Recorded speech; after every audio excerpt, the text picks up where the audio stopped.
주어진 인생을 그냥 막연하게 사는 것 같지만은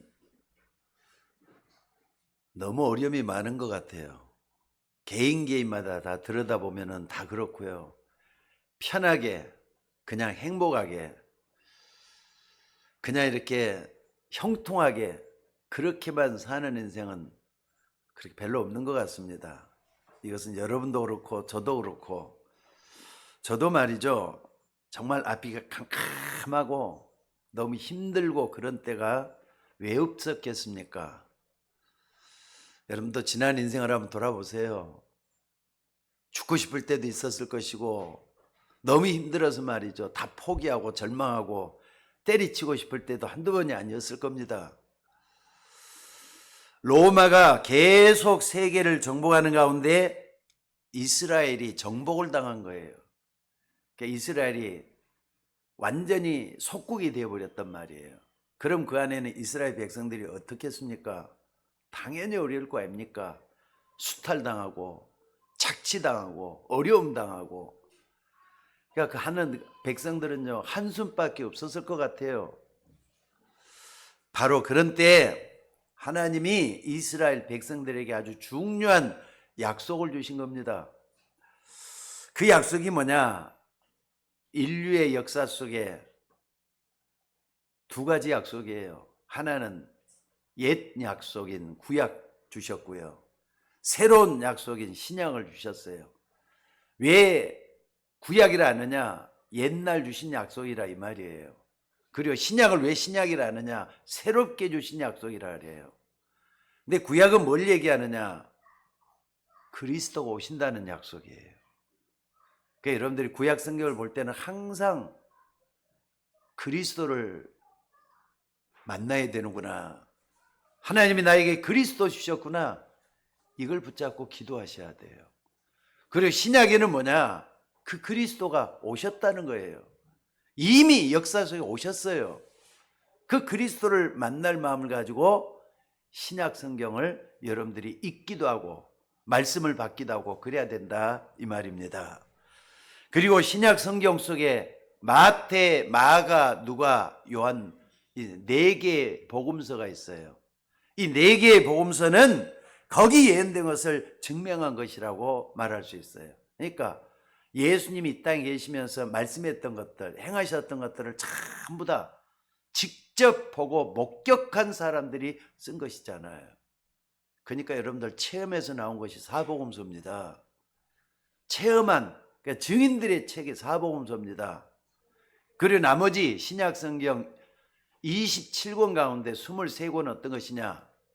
바로 그것은 이것을 믿는 사람들의 증거를 모아놓은 책이에요. 그러니까 여러분들이 성경을 그냥 이렇게 막연하게 보면 안 됩니다. 아, 이런 배경이 있었구나 하는 걸 분명히 붙잡고 성경은 나에게 주시는 하나님의 말씀으로 받으셔야 돼요. 그러니까 하나님이 나에게 주신 약속으로 받아야 된다 이 말입니다. 그래서 여러분들 가장 어려울 때, 여러분에게 가장 어려울 때 그리스도가 오신 겁니다. 그래, 그리스도란 말은 보통 중요한 말이 아니에요.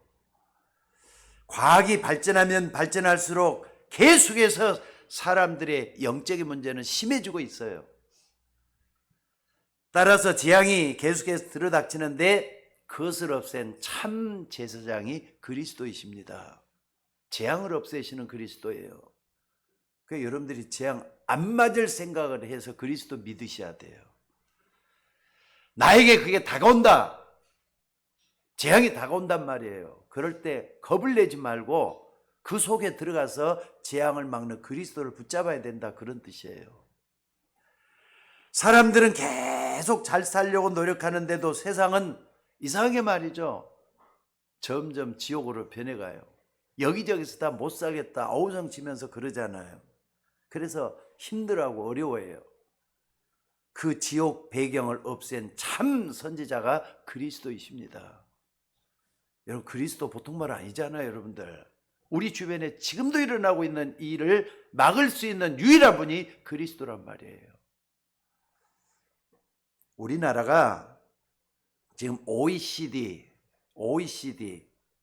OECD라는 것은 Organization Economic Cooperation and Development라 해서 그 말이 무슨 말? 경제협력개발기구입니다. 여기에는 38개국, 그래도 민주주의 체계 안에 있는 국가들이 다 모여갖고 무슨 말이죠? 협의체예요. 근데 여기에서 OECD 국가 38개 가운데 우리나라가 세계 자살률이 제일로 높은 1위로 등극을 했어요.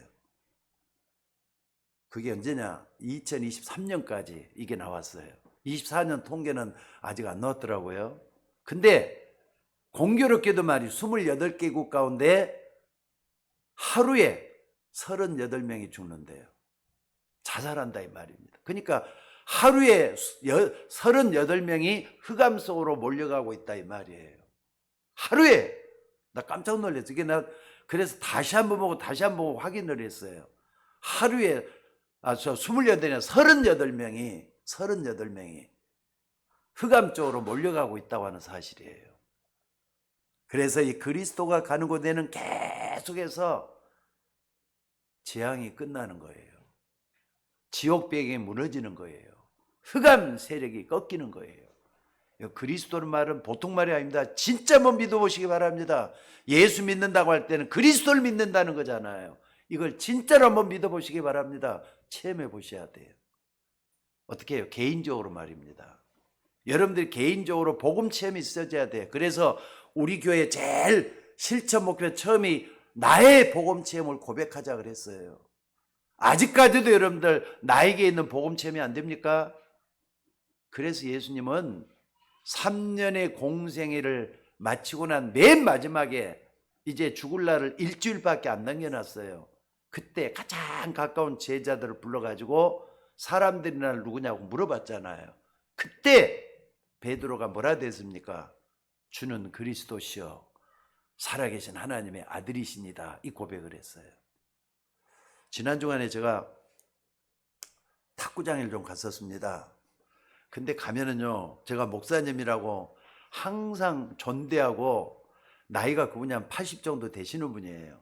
근데 그분이 교회 장로는 안 됐고 조금 그런 분이 좀 있어요. 집사님이라고 하시는데 좀 날라리로 믿는가 봐요. 근데 그분이 가면 그렇게 나한테 잘해 줄 수가 없어요.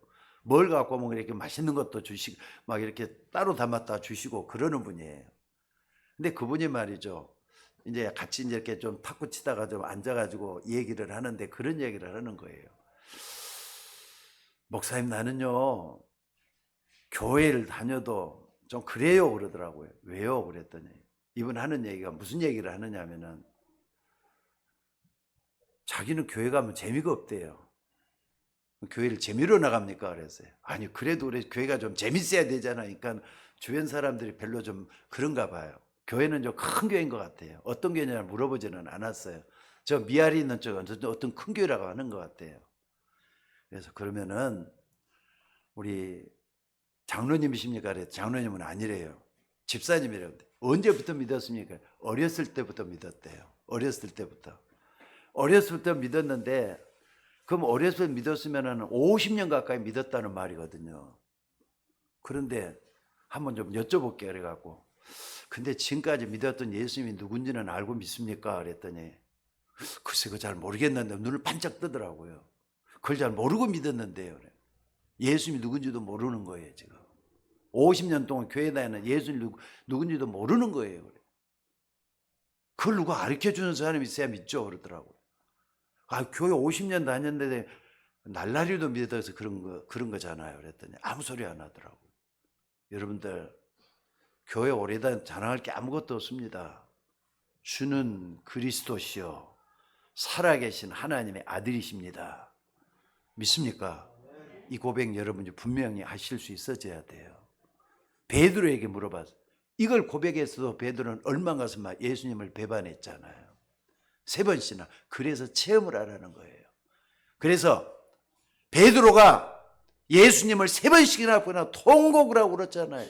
그때 예수님이 찾아오셔서 요한의 아들 시몬아, 내가 나를 사랑하느냐? 내 양을 치라, 내 양을 먹이라면서 베드로가 예수님을 체험한 그리스도를 고백할 걸 말씀을 했잖아요. 여러분들, 이 그리스도란 말 뜻은 기름 부음을 받은 자라는 뜻입니다. 또 이 지구상에서 참 왕 되신 분이시고 참 제사장 되신 분이고 참 선지자 되신 분은 이분밖에 없어요. 그래서 그리스도란 말은 그리스도 한 분에게만 쓰는 말이에요. 어제도 어느 분하고 같이 오다가 하나님의 교회 있잖아요. 목사님 저 이단이죠? 그렇게 맞다고 이단이라고. 근데 거기는 안상홍이라는 사람이 그리스도라고 말을 하고 있어요. 그래서 이단이라고 하는 겁니다. 여기 지구상에 그리스도는 예수님 한 분밖에 없음을 믿으시기 바랍니다. 죽었다 깨어나도 그래요. 이건 성경을 통해서 답을 얻으셔야 돼요. 맞습니까? 예수님은 그리스도이십니다. 믿습니까? 그래서 성경의 약속 구약에서 이 세 가지 직책을 가진 그리스도를 보내시겠다는 거잖아요. 또 사복음서는 이 그리스도 오셨다는 걸 증거하고 있는데 오늘 본문에 이 그리스도께서 가장 어려울 때 오셔서 처음 하신 설교, 제일 맨 처음 했던 설교가 뭐냐?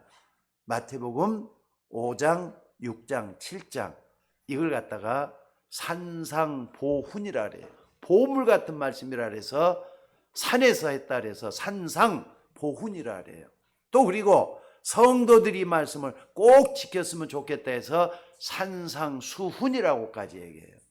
그러니까 여러분들 마태복음 5장, 6장, 7장을 읽을 때는 조금 준비를 해갖고 읽어요. 좀 거룩한 마음을 가지고 내가 하나님 앞에 바르게 살아야 되겠다는 사람은 꼭 이 5장, 6장, 7장을 읽으면서 하나님의 뜻을 찾고 하나님의 계획을 찾고 그리스도인의 삶을 찾아가는 여러분들이 되셔야 될 줄로 믿습니다. 그러니까 가장 어려움을 당하는 시대에 예수님을 따르는 제자들에게 주시는 말씀이 바로 5장, 6장, 7장이에요. 왜냐하면 지금도 여러분들은 어려움을 당하는 성도도 있습니다. 남한테 말 못하는 아픔과 고통 속에 있는 분들도 있습니다. 또 지금 어려움을 안 당해도 앞으로 이 어려움을 당할 사람도 있을 거라고요. 그때 그리스도께 오셔서 가장 첫 번째로 하신 설교가 얼마나 중요하겠습니까? 첫 번째 하신 건데 인간에게. 그러니까 여러분들 우리는 예수 만나기, 하나님 만나기 전까지는 아무것도 몰랐잖아요. 내가 누군지도 세상이 어떤 것인지도 또 하나님이 누군지도 하나님이 있는 점지도 모르고 살아왔잖아요. 여러분 우리가 보통 예배드리고 마무리할 때 주기도문을 많이 애용을 해요. 주기도문으로 예배를 마치겠습니다 그러잖아요. 근데 그게 마태복음 6장에 들어있어요. 그러니까 이게 얼마나 중요한지 여러분들 알고 마태복음 5장, 6장, 7장에서 가장 중요한 것만 딱 뽑아가지고 오늘 이 시간에 한 주간 살아가면서 힘을 얻고 기도할 수 있는 기도 제목으로 삼을 수 있기를 주의 이름으로 축원합니다. 마태복음 5장은 뭐라 그랬어요? 진짜 복이 뭔가를 말씀을 하고 있어요. 여러분 진짜 복이 뭔가를 좀 찾아내셔야 돼요. 여러분 인생에서 진짜 복에 대한 정상적인 기준을 찾아내시라 이 말이에요. 지금 나라가 다 망하고 없는데 바리새인들은 랍비 선생님이잖아요. 종교 지도자를 선생님이라고 얘기를 해요. 근데 종교 지도자가 되는 것이 성공이라고 생각하고 있던 그 시대에 그게 복이 아니라는 겁니다. 예수님 그게 복이 아니라고 말씀을 하고 있어요. 심령이 가난한 자는 복이 있나니 그랬어요. 여러분 뭐가 복입니까? 심령이 가난한 자는 복이 있다 그랬어요. 나라가 어려울 때 로마와 잘 타협해서 돈도 생기고 집도 생기고 잘 먹고 잘 사는 사람이 있었습니다. 사람들은 이런 사람이 복받은 사람이라 말할 거예요. 과정이 어찌됐고 경우에 어찌됐든 상관없이 지금 돈을 많이 가지고 있으면 복받은 사람이 그런다니까요. 지금도 똑같잖아요. 돈 많으면 저 사람 부럽다. 저 사람 웬 복이 저렇게 많아서 돈이 많지? 이렇게 말한다고요.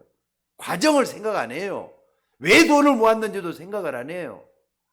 어떤 사람은요, 남의 돈을 훔쳐가지고 동네를 옮겨버린단 말이에요. 아니면은 나라를 옮겨버린단 말이에요.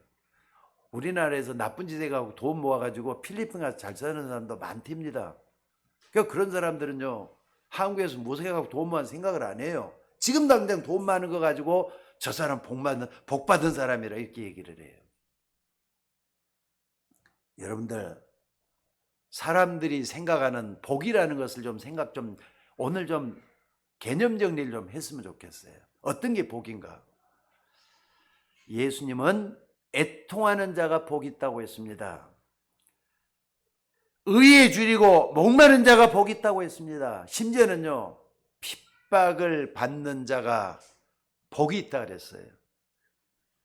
예수님이 그렇게 말씀하셨잖아요. 여러분 지금 여러분 마음속에 마음의 고통이 있습니까?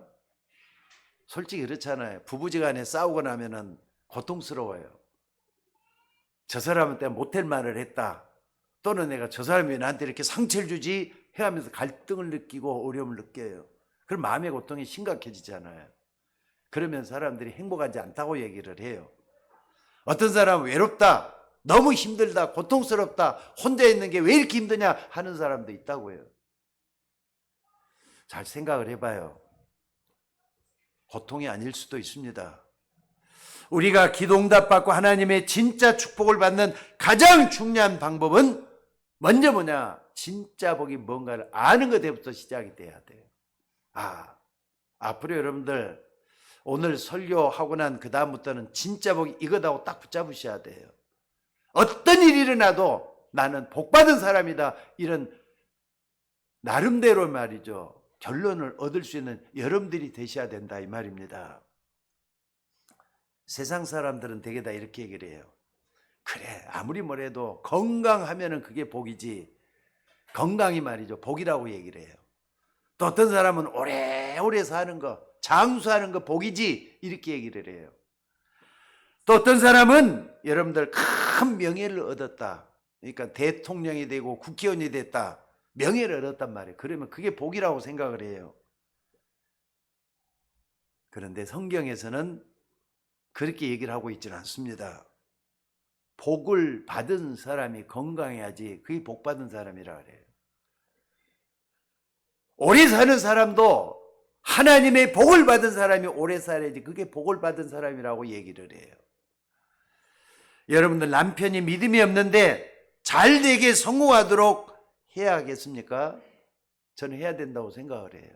근데 성경은요, 물론 당연히 그래야 되겠지만은 어떡합니까? 기도가 잘 안 되잖아요. 저 사람 믿음도 없는데 잘 때 가지고 어떻게 하느냐, 심지어 어떻게 하냐면요, 믿음도 없는데 돈 좀 번다고 가정을 아주 우습게 여기는 그런 사람이 여러분들 행복할 것 같습니까? 가정을 떠나서는 행복할 수가 없는 게 사람인데, 돈은 없지만은 정말 믿음을 가지고 가정적인 그 사람은 행복할 수 있는 가능성이 많이 있잖아요. 안 그렇습니까? 그러니까 믿음이 주축이 되어야 된다 이 말입니다. 사람들은 건강이 복이다 하지만은 복을 받은 사람이 건강해져야 돼. 오래 사는 것이 장수한다 그러죠. 근데 오래 사는 것이 어떤 사람 지겹다 말하는 사람도 있어요. 내가 전생에 무슨 죄를 져가지고 이렇게 오래 사는지 모르겠다 하는 사람도 있어요. 하나님의 복을 받은 사람이 오래오래 사는 것이 복 받은 사람인 걸 믿으시기 바랍니다. 기준은 뭐냐? 하나님의 복을 받은 사람이에요. 하나님의 복을 받은 사람이 명예도 있어야 돼요. 명예 없으면 어떻습니까? 하나님의 복을 받았는데. 그러니까 여러분들이 처음보다는 나중이 우선적이 돼서는 안 됩니다. 처음이 먼저 우선이지. 하나님의 복을 받은 사람이 건강하고 오래 살고 돈도 있고 명예도 있고 그래야만이 복을 받은 사람이라 이 말이에요. 아니, 하나님의 복을 못 받은 사람이 여러분들 명예를 얻었을 때 총을 맞아 죽은 사람도 있어요. 우리는 매스컴을 통해서 그런 증거들을 많이 얻었잖아요. 안 그렇습니까? 그러니까 여러분이 흘려야 될 눈물은 세상에서 나오는 게 돼서는 안 돼요. 하나님의 복을 못 얻는 데서 흘리는 눈물이 좀 나와줘야 된다 이 말이에요.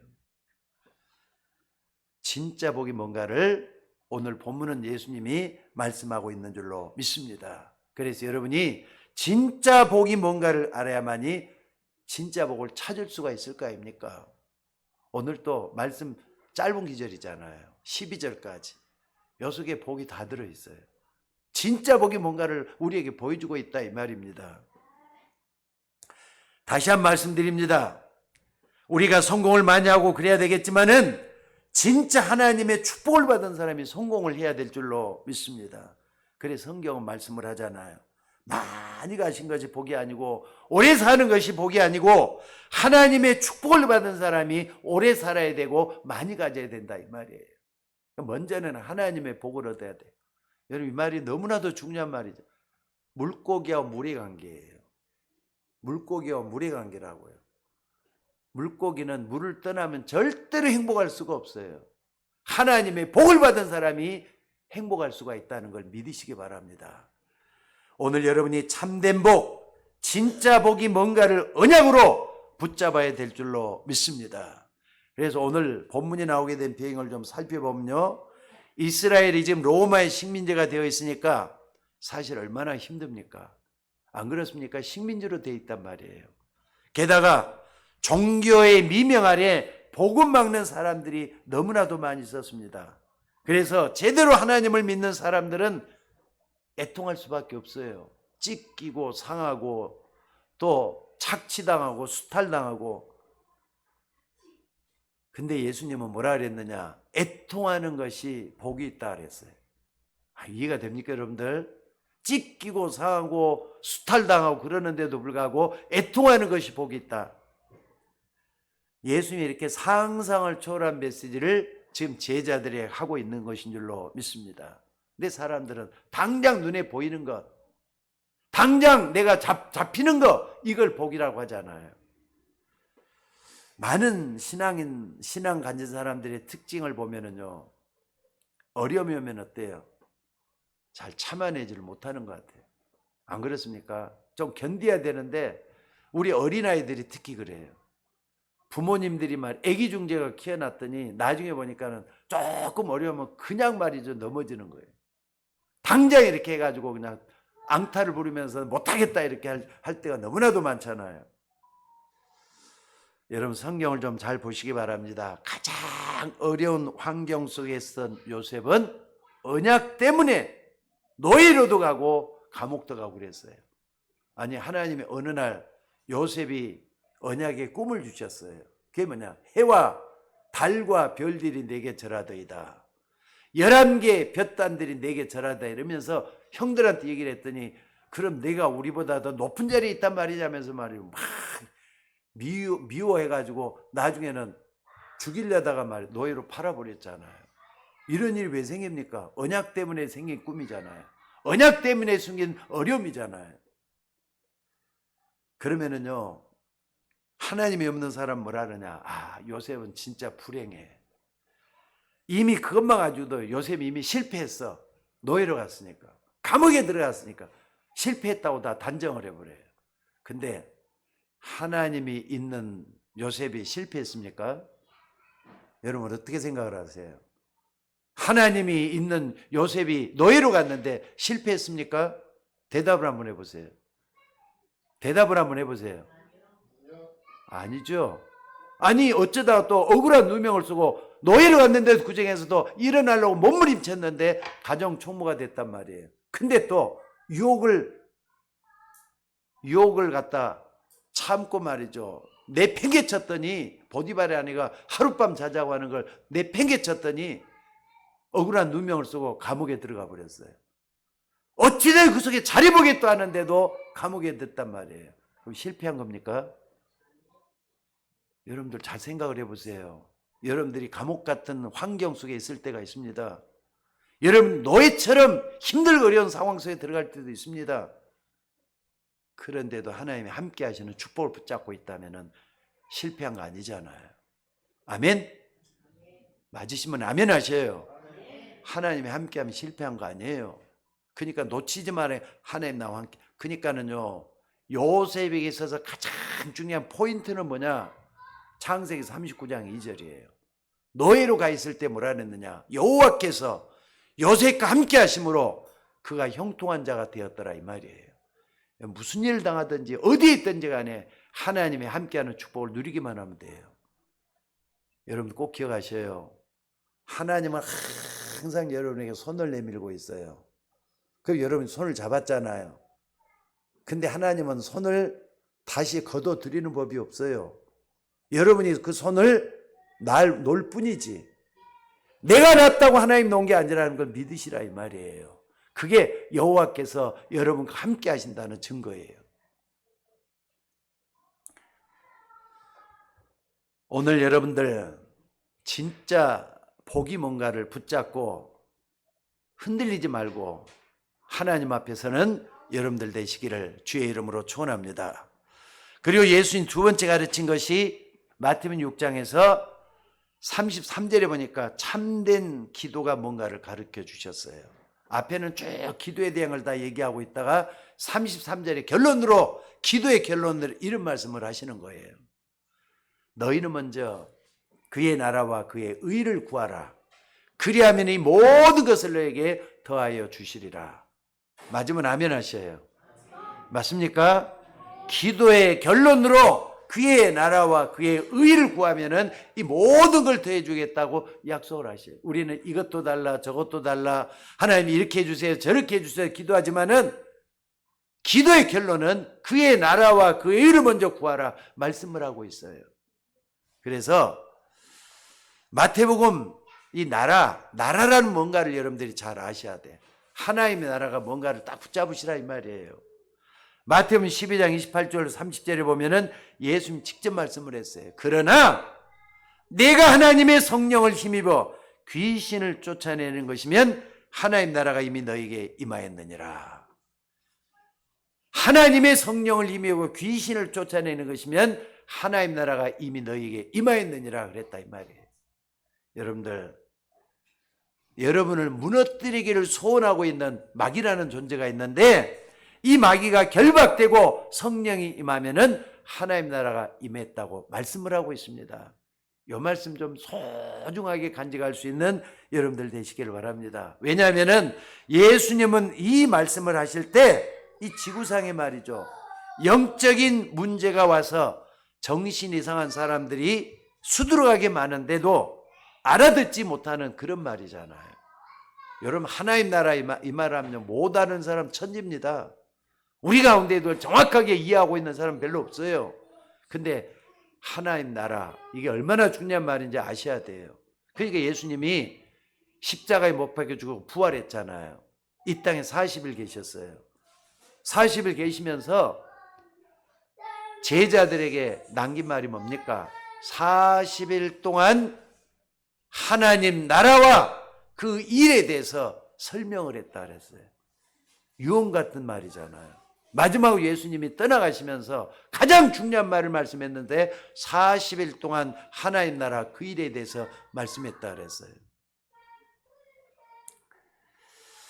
오늘 예배 드리러 나온 우리 모든 성도들이 한 주 동안 여러분 가는 곳마다 흑암이 무너지고 하나님 나라가 이루어지는 축복이 임하시기를 주의 이름으로 축원합니다. 국립건강센터 2024년 국민정신건강 지식 및 태도 조사에서 이런 통계가 나왔습니다.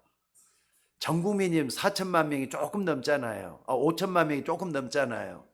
근데 5천만 인구 가운데 그러니까 국민 10명 중에 7명이 지난 2023년 그러니까 2024년 통계니까 2023년도에 심각한 스트레스와 지속적인 우울감 이런 정신건강 문제를 경험한 적이 있다는 조사 결과가 나왔어요. 그게 그때가 언제입니까? 코로나를 지나면서 시대가 너무 어렵고 말이죠. 윤 대통령이 있는 그때 얘기하는 것 같아요. 그러니까 그때 국민 가운데 전부 다 스트레스 받고 고통을 많이 당하고 있었다 이런 말을 하고 있습니다. 특히나 경제 문제 때문에 그렇습니다. 근데 2022년 조사 때보다 상황이 훨씬 더 악화됐다는 거예요. 게다가 병원에 가면은 약을 타먹는 우울증 환자가 17% 했다는 겁니다. 17%. 여러분들 지금 우리나라에 군인이 얼마나 되는 줄 아세요, 여러분들? 우리나라 군인이 옛날엔 60만이라 그랬는데 60만이 안 돼가는 48만 얼마 되더라고요. 근데 그 중에서 17%면은 한 10만 명 정도가 우울증에 헤매고 있다고 봐도 되는 거잖아요. 군인 가운데도. 그러니까 이런 사람들이 문제를 일으키고 자살도 하고 그러는 거 아닙니까? 우울증 환자들, 정신이 이상한 사람들이 그렇게 많다 이 말이에요. 그러니까 세상은 우리가 알 수 없는 요중이 같은 세상인 것 같아요. 그렇잖아요. 세상에 무슨 일이 일어날 줄 모른다니까. 그래서 바울은 고린도서 4장 4절에 뭐라 그랬느냐. 그 중에 이 세상 신이 믿지 아니하는 자 마음을 혼미케 해서 그리스도의 영광의 복음의 양채를 비치지 못하게 막고 있다 그랬어요. 여러분들 이 하나님 나라 이걸 안다면은 이게 보통 말이 아니라는 걸 여러분들 눈치를 채셔야 돼요. 아, 하나님 나라 나하고 상관없는 게, 내가 모른다고 나하고 상관없는 게 아니에요. 그러니까 나를 어둡게 만드는 모든 흑암 세력들을 깨트리셔야 돼요. 또 내가 모르는 무지 깨트리셔야 돼요. 그게 하나님 나라입니다. 알고 나면 이렇게 쉬운 건데 인생을 어렵게만 사는 인생이 있잖아요. 여러분 인생 어렵게 살지 말고 좀 쉽게 살려면은 흑암이 뭔지 하나님 나라가 뭔지를 분명하게 구별할 수 있는 여러분들이 되셔야 될 줄로 믿습니다. 요한일서 3장 8절에도 사도 요한은 감옥에서 반모섬에 있기 전에 말이죠. 요한일서에서 1장 3절에서 이런 얘기를 하고 있습니다. 3장 8절에서 하나님의 아들이 오신 것은 마귀의 일을 멸하기 위해서 왔다고. 또 사도행전 19장 8절에 20절에 사도 바울이 이런 모든 것을 깨닫고 난 다음에 뭐라 그랬느냐. 바울도 있으면 똑같은 걸 얘기를 해요. 뭐라 그럽니까? 석 달 동안 담대히 하나님 나라에 대해서 강론하며 권면했다. 이렇게 말씀을 하고 있습니다. 그랬더니 많은 환자들이 치유를 받게 됐다. 이런 얘기를 하고 있습니다. 그러니까 여러분들 우리가 정말로 예수 믿는 기독교인이 맞다면은 기도가 뭔지를 확실하게 붙잡으셔야 돼요. 기도는 액세서리가 아닙니다. 그만해도 되고 하기 싫으면 안 해도 되고 그런 게 아니에요. 기도는 영혼의 호흡이에요. 자, 따라서 모릅시다. 기도는 내 영혼이 하나님을 찾아가는 영혼의 호흡이다. 해야 돼요, 말해야 돼요. 말할 필요도 없어요. 날마다 하셔야 돼요. 시간마다 하셔야 돼요. 24시간 하셔야 돼요. 그게 영혼의 호흡이에요. 너희는 먼저 그의 나라와 그의 의를 구하라. 그러면 모든 걸 너에게 더해 주시리라. 그러니까 여러분 속에 어두움만 거치고 빛만 있으면은 기도하지 말라고 해도 응답되잖아요. 내 속에 어둠이 다 물러가고 내 속에 빛만이 채워져 있다면은 그거 다 되는 거 아니에요? 자신 있게 살아나갈 수 있는 거 아니에요? 자, 이게 산에서 두 번째로 가르치신 예수님이 기도에 대한 가르침입니다. 그러니까 기도의 가장 중요한 포인트는 뭐냐? 하나님 나라가 내 속에 임하는 게 최고가 되어야 된다 이 말이에요. 조금 어려운 것 같지만은 알고 보면 굉장히 쉬운 거예요. 그리고 세 번째 말씀이 뭡니까? 세 번째가 마태복음 7장인데 여기 중요한 거 세 가지를 딱 이렇게 나눠서 생각해 볼 수가 있어요. 첫째는 뭐냐? 다른 사람의 눈에 있는 티를 가지고 얘기하지 말고 자기 눈 속에 있는 들보를 빼라는 말씀을 먼저 하고 계십니다. 그러니까 여러분들 문제를 빨리 해결할 수 있는 길이 뭐냐? 다른 사람보다는 나를 먼저 빨리 이해하는 게 필요해요. 여러분 자를 좀 이해를 하라 이 말이에요. 그러니까 나를 먼저 하는 게 필요하다 이 말이에요. 아니 내가 먼저 알면 대처하기가 쉽잖아요. 근데 자기는 아무렇지도 않는 것처럼 다른 사람만 욕하고 비방하고 그러면 안 된다 이 말이에요. 지금 우리가 코로나 시대를 지나면서 상상외로 경제적으로 어려운 사람들이 많이 있는데 빨리 나를 깨달아야 돼요. 걱정하지 말고요. 여러분 맨 밑바닥으로 좀 내려가 보시기 바랍니다. 날 먼저 하려면 제일 밑바닥으로 내려가줘야 돼요. 지난 주간에 제가 좀 봤던 거 가운데 하나 좀 인상 깊은 거 하나 얘기를 하자면은요. 우리나라 삼성그룹의 이재용 하면 이제는 세계적인 그룹의 총수가 돼갖고 있잖아요, 지금. 우리나라 삼성 하면은 세계적인 어디 가도 삼성그룹 안 들어간 데가 없을 정도로 유명해요. 근데 거기에 총수가 누구냐? 이재용 회장이에요. 근데 이재용 회장이 평상시에 정식식사를 어디서 하느냐? 여러분 어디서 할 것 같아요? 삼성그룹의 이재용이 어디서 밥을 먹을 것 같아요? 예? 확실해요? 확실해요? 자신 있게 얘기를 해봐요. 봤어요? 그 말이 맞아요. 구내식당에서 한대요. 그러니까 삼성 본사에서 평사원들과 같이 줄을 서고 평사원들이 식판에 밥 반찬을 담는 것, 자기도 직접 밥을 퍼담고 반찬도 퍼담고 그래가지고 평사원들이 앉는 그 자리에 같이 앉아가지고 하루는 이 사원, 하루는 저 사원 하면서 거기 앉아가지고 전부 다 담소를 나누면서 식사를 한다는 거예요. 그러니까 아버지 이병철로부터 잘 배웠잖아요. 너는 겸손해야 된다. 이게 몸에 배가지고 나오는 행동이라고 합니다. 그런데 이 이재용 회장이 직원들하고 얘기를 나누면서 직원들의 여러 가지 형편과 사정을 살피는 거예요. 게다가 미래를 또 이렇게 좀 계획하기도 하고 그러면서 뭐 하는 겁니까? 사원들의 동태도 살피고 그러면서 회사의 밑바닥을 살피는 거라고 하는 거랍니다. 사원들이 거짓말할 수도 없어요. 거기서 있는 그대로 얘기를 하니까. 그러니까 윗대가들이 말하는 것만 가지고는 얘기가 안 되는 거 아닙니까? 가장 밑에 내려가다 보면 모든 것이 다 보이게 돼가고 있어요. 여러분도 마찬가지입니다. 이종문 얘기만 한 게 아니라 우리도 가장 밑바닥에 내려가서 생각을 해봐야 돼. 안 된다 말하지 말고 왜 나를 힘들게 하지 말고 가장 밑바닥까지 내려가서 나를 살펴보는 필요한 중요성이 나와야 된다 이 말입니다. 또 우리 주님께서 뭐라 말씀하셨느냐? 13절에 보니까 마태복음 7장 13절에 보니까 좁은 문으로 들어가라 그랬어요.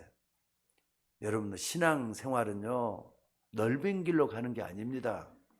넓은 길은 찾는 이도 많고 들어가는 사람도 많다 그랬어요. 근데 좁은 문으로 들어가기도 어렵고 찾는 사람도 적다 그랬어요.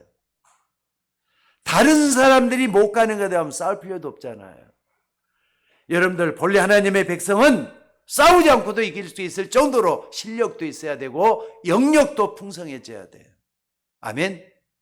아멘? 그래서 기도하라는 거 아닙니까 여러분들?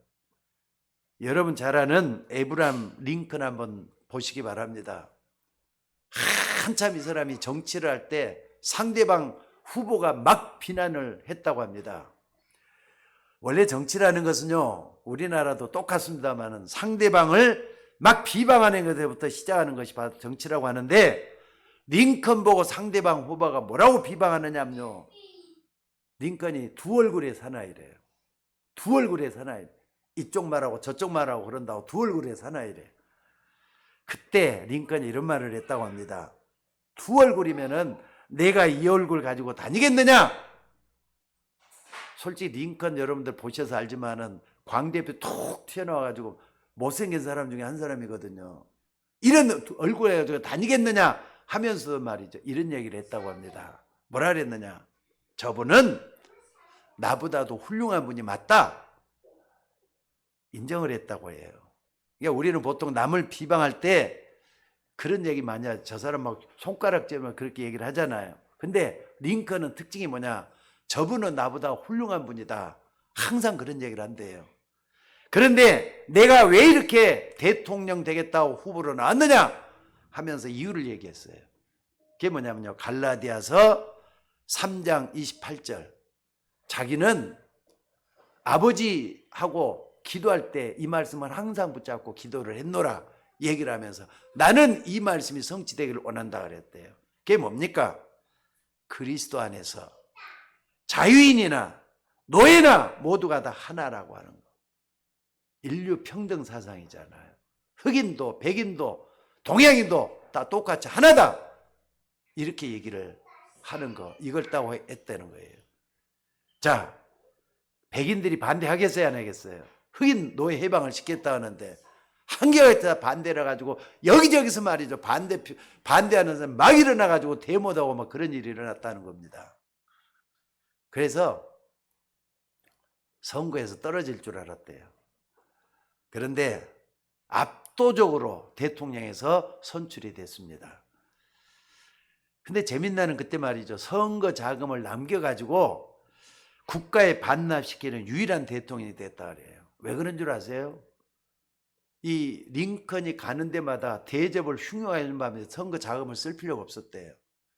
원래 대통령 후보로 나오면 공적 자금이 투입이 돼요. 우리나라도 윤석열 씨나 이런 뭐 누굽니까? 여기저기 누구죠 저기? 이재명이 나오면요 35억 40억 가까이 공적 자금을 투입을 해줘요. 이걸 전부 다 쓸 수 있도라는 자격만 생기면 누구든지 나라에서 돈을 내가지고 선거할 수 있도록 만들어준다 이 말입니다. 근데 그런 자금을 다시 국가에 반납을 했다는 거죠. 유명한 대통령이 됐잖아요. 예수님이 아주 중요한 얘기를 하셨어요. 좁은 문으로 들어가라고. 여러분 좁은 문으로 들어가서 링컨처럼 성공하는 여러분 되시기를 주의 이름으로 축원합니다. 한 분 더 소개를 할게요. 김두한. 여러분 아세요 혹시? 김두한. 그러면 김을동 탤런트 아세요? 김을동 아버지가 바로 김두한이라는 사람이에요. 그리고 김을동의 누구죠? 아들이 또 누구죠? 송일국이라는 국회의원 있죠? 이 사람이거든요. 근데 이 할아버지가 누구냐면 국회의원이 됐던 김두한 씨예요. 근데 김두한이 완전히 풍운하였다는 말 여러분들이 잘 알 겁니다. 나이 든 사람들은 모르는 사람이 없어요. 근데 이 사람이 정치 깡패란 말이 많이 나왔잖아요. 깡패 출신이에요. 싸움을 하면은요 두들겨 패가지고 이기지 못한 사람이 없을 정도로 싸움을 잘했대요. 근데 이 사람이 뭐 하는 사람이었느냐? 대한민국 국회의원을 2번이나 했어요.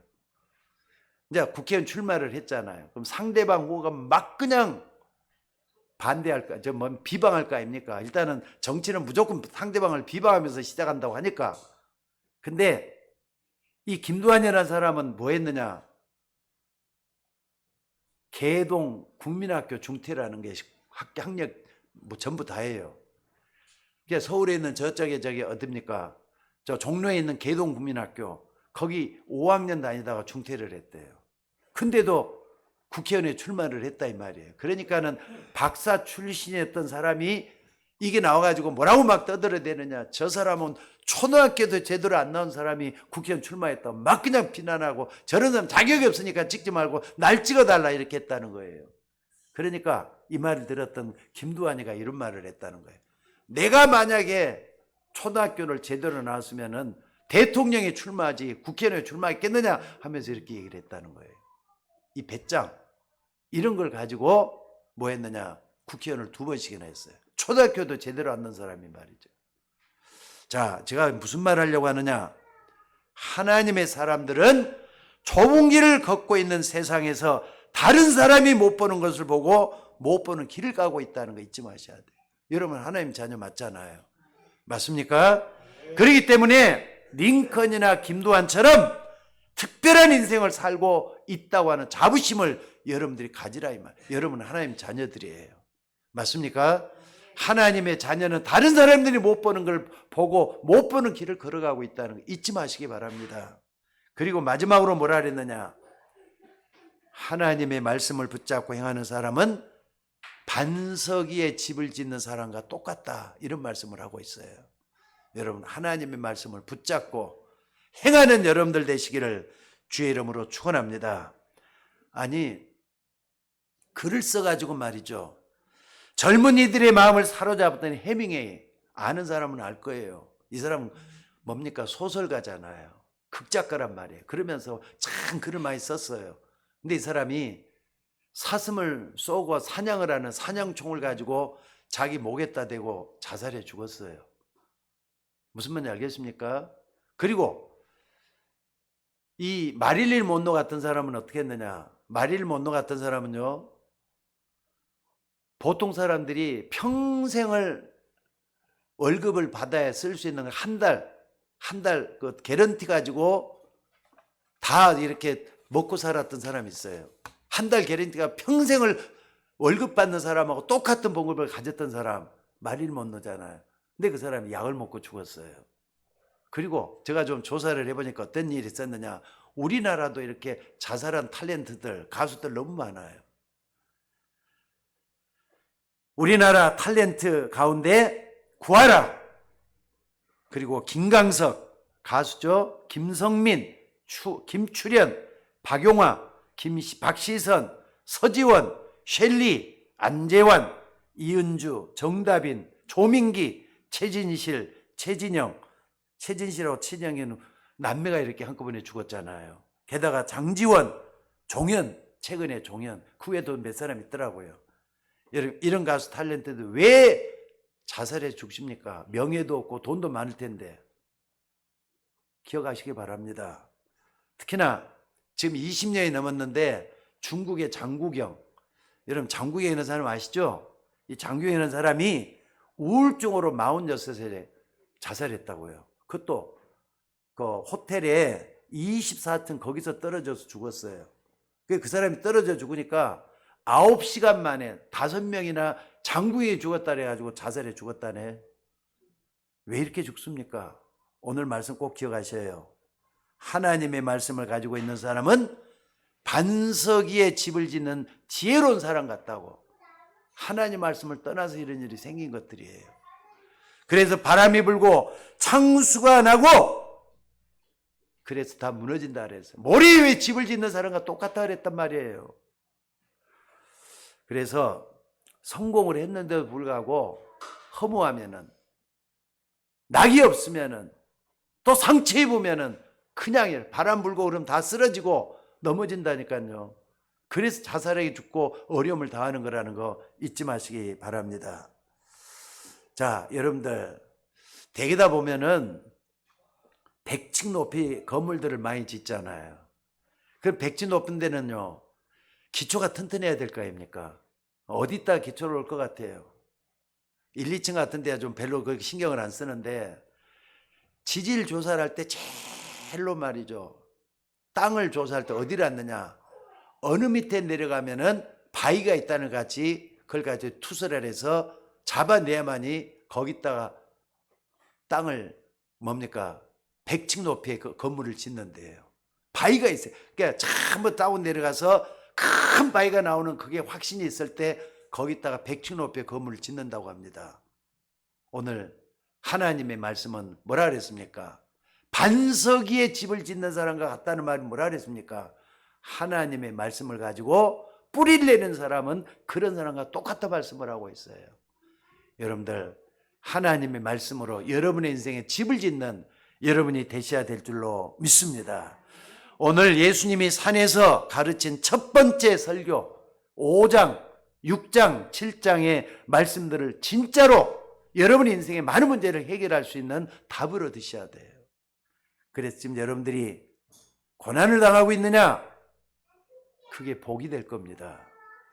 왜 우리 집에 이런 병자가 있느냐? 하나님이 여러분의 복을 주시기 위해서 그런 거예요. 왜 하필이면 우리 아이에게 이런 장애가 있느냐?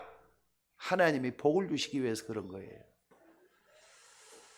크로스비라는 사람은 이런 사실을 딱 깨닫고 나서, 옛날에는 내 눈이 뜨는 게 소원이었는데 지금은 눈 안 떠도 하나님이 함께 하셔서 나는 이게 복이다, 이런 말씀을 했습니다. 오늘 여러분 꼭 좀 기억하시기 바랍니다. 오늘 말씀을 들으면서 하나님 나라에 대한 이해를 분명히 했으면 좋겠습니다. 하나님이 함께 할 때 나에게 어떤 일이 생기는가, 이걸 붙잡고 기도하는 여러분이 되셔야 될 줄로 믿습니다. 하나님의 백성이 여러분이 가는 곳에는 어둠이 무너지게 돼 있다는 것도 믿으셔야 돼요. 그래서 언약 붙잡은 자는 반석 위에 집을 짓는 지혜로운 사람 같다고 했습니다. 자, 오늘 여러분 이 말씀을 좀 굳게 붙잡고 먼저 뭘 해야 되느냐 하는 것을 좀 해야 돼요. 5장, 6장, 7장에는 먼저라는 말들이 똑같이 다 나오는 게 있어요. 세 가지입니다. 하나는 뭐냐? 너희는 먼저 예배하기 전에 형제와 화목하고 와서 예배하라 그랬어요. 5장입니다. 5장 24절에, 그리고 6장 34절에 아까도 얘기했습니다. 너희는 먼저 먼저라 그랬어요. 그의 나라와 그의 의를 구하면은 이 모든 걸 더해주겠다. 우리는 이 모든 것만 더해달라고 기도하잖아요. 근데 하나님 나라가 임하는 걸 먼저라고 말씀을 하고 있어요. 그리고 7장 5절에는요. 먼저 남의 티를 보지 말고 내 눈앞을 막고 있는 내 속에 들보를 빼라. 나를 먼저 하나님 앞에서 보라 이 말이에요. 자, 오늘 이 산상보훈을 통해서 정말로 여러분 인생에 복을 얻는 여러분들 되시기를 주의 이름으로 축원합니다. 기도하겠습니다. 하나님 은혜를 감사합니다. 오늘 또 주시는 말씀들을 굳게 붙잡고 우리가 예수님의 첫 번째 설교에서 너무 중요한 것들을 말씀했는데 가볍게 여기지 아니하도록 하나님 깊은 묵상 속에서 하나하나 체험할 수 있는 복음의 역사가 되도록 인도하여 주시옵소서. 감사드리며 우리를 구원하신 예수님의 이름으로 기도드리옵나이다. 아멘.